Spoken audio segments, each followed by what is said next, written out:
That was how I got arrested in Texas. And that was why I was on my way to court there on Monday when my engine blew up and I had to scramble to get to court, scramble to get back, and scramble to get here. But I want to thank Representative Christensen, Chad, for making this worthwhile and for bringing everybody here together today. Can we give it up for Chad, please? Woo!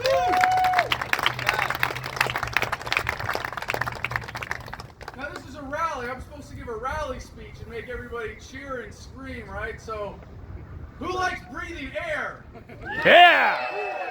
Who likes eating food? Who likes not dying and stuff? All right, we got that out of the way. Now I can talk to you like a regular person. Okay, good. There's a lot of people coming together here today. I know that we're here on the eve of the Republican Central or Summer Central Committee meeting for the Idaho GOP. Are there anybody who's here for that? Yeah? Actually, so there's some Republicans here today. Are there any libertarians in the crowd? Yeah, people who believe in freedom, I figured. Yeah, there should be. I see some t-shirts that would indicate as much. We even have some Green Party activists here represented. We do. Yeah. Thank you, Joe. Are there any Democrats here? Hell no. What?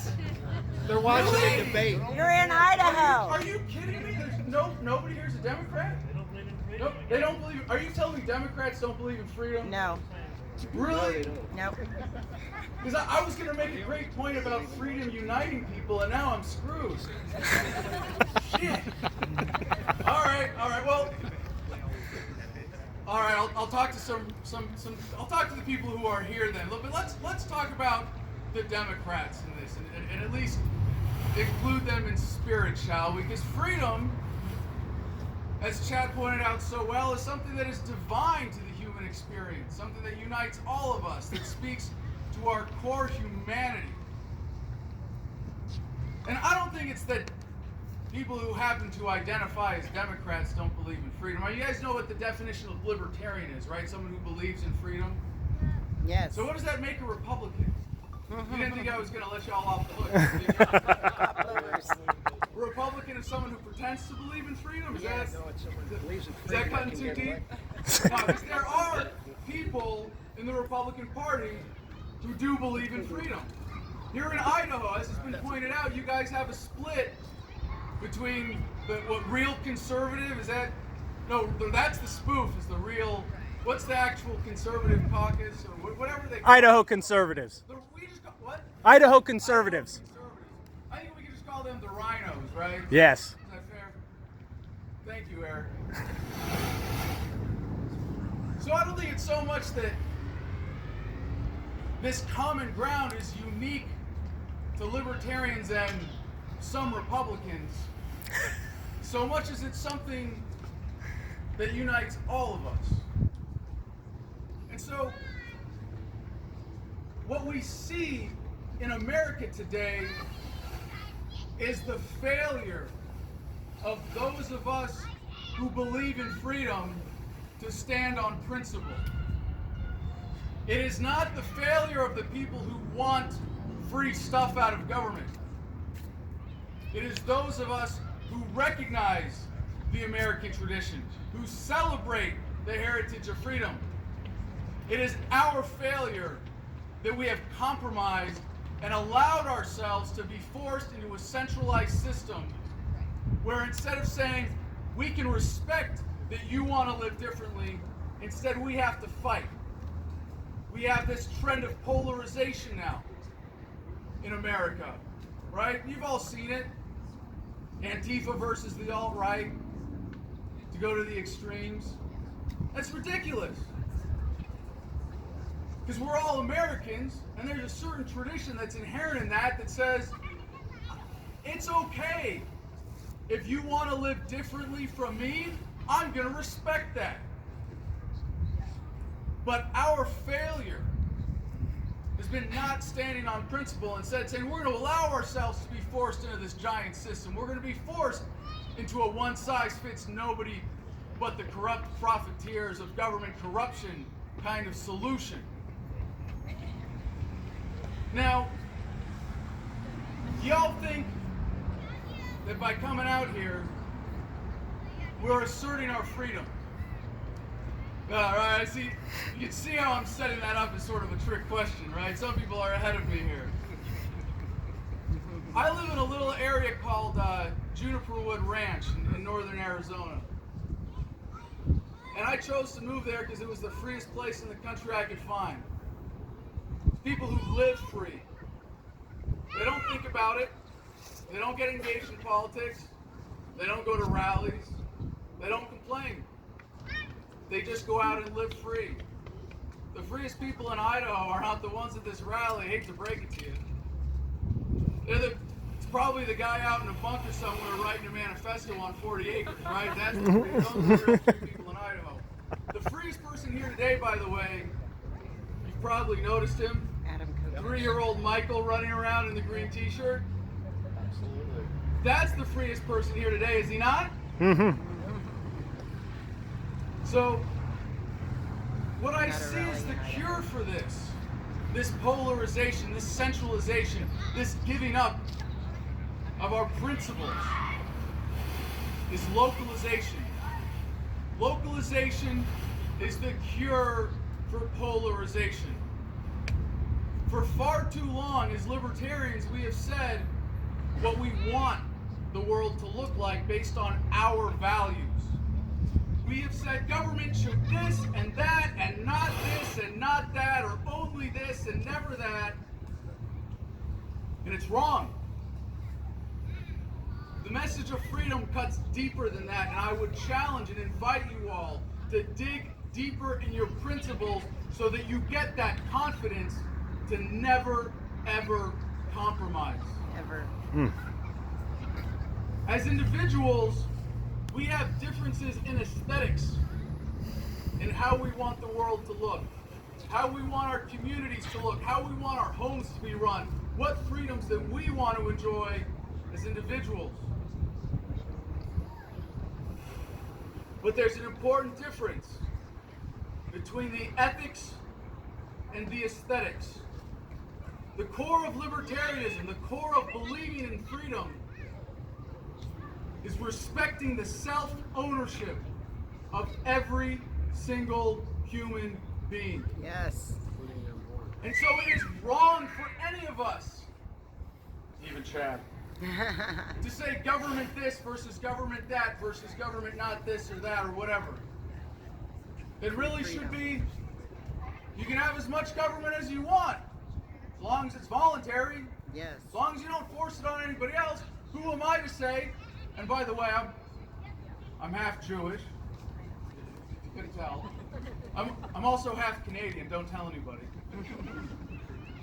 So the idea of white nationalism that's actually becoming a relevant idea again in the United States scares me in a kind of visceral way. But I still would say to the people who want an ethno-state, if you can bring people together voluntarily who want that on your own land, on private property, and you don't force your views on anybody else, you can have that. Yes. I want you to have that right. As much as I disagree with you, Yes. I will fight to the death. Because if you're not free, I'm not free. Right. Amen. And on the other side of the spectrum, I would go, so all these gun-grabbing socialists, you want to live in a little commune on your own? Go. Do it! Have that experiment. I want you to have that right, and I will fight to the death for your freedom to organize your community and your household as you see fit, because if you're not free, I'm not free. Woo! That's what unites us in freedom. Yes. True freedom. Now, this is why I would say we should all be united, not under government, but in freedom and in the Libertarian Party. And I gotta hand it to Chad for having the guts to organize an event as a seated Republican legislator and invite a Libertarian presidential candidate to speak. Woo! at the state capitol. Yeah.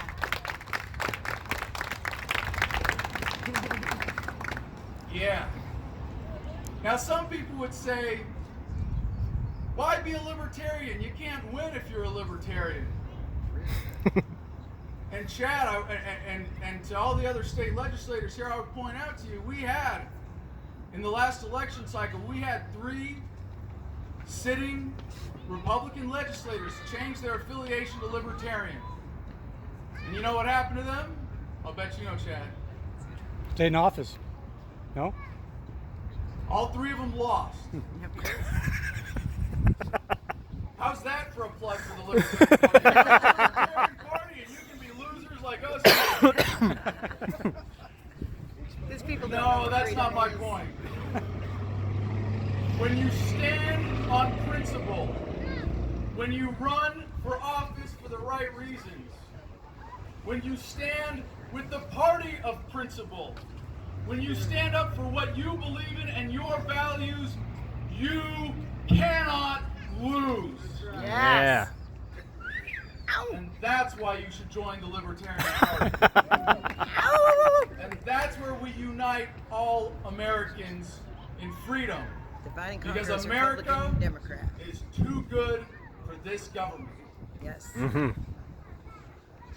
Now, there's someone I want to bring up here for a few minutes to introduce to everybody if you don't know him already. But this is someone who has done something you've probably heard of. And I would wager that most people here today understand the significance of what he did. But most Americans don't. To most Americans, Eric Parker is just the gun on the bridge. Just some crazy right-winger with a gun pointing it at federal agents. Probably because he's got a couple screws loose. But I would bet that anybody who's here today who has a real appreciation for freedom knows why he did what he did and understands what it takes to do what he did and understands the conviction that it takes to do what he did. So ladies and gentlemen, please, warm round of applause for the gun on the bridge, Eric Parker.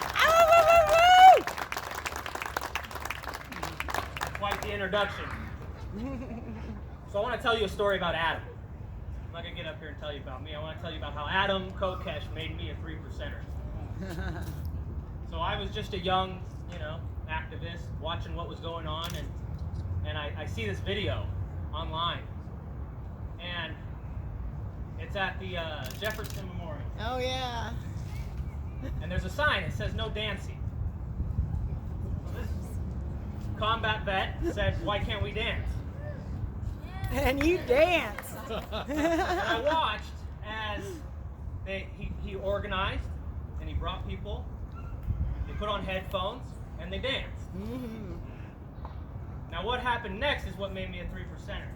Because this man showed that no matter how irrelevant the law is, how silly the law is, at some point, the state will use force Yes. to make sure you comply. And they did. They grabbed him, they body slammed him, and they kicked his butt. Now at that time, I realized something. It clicked for me.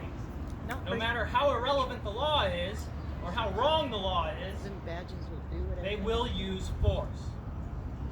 That means we can take every law, we're talking about state codes and stuff lately, right? Every one of those, full effect and force of law. That means they will eventually, if you do not comply, they will beat you. They will hurt you, Yep. and they will kill you. Yep.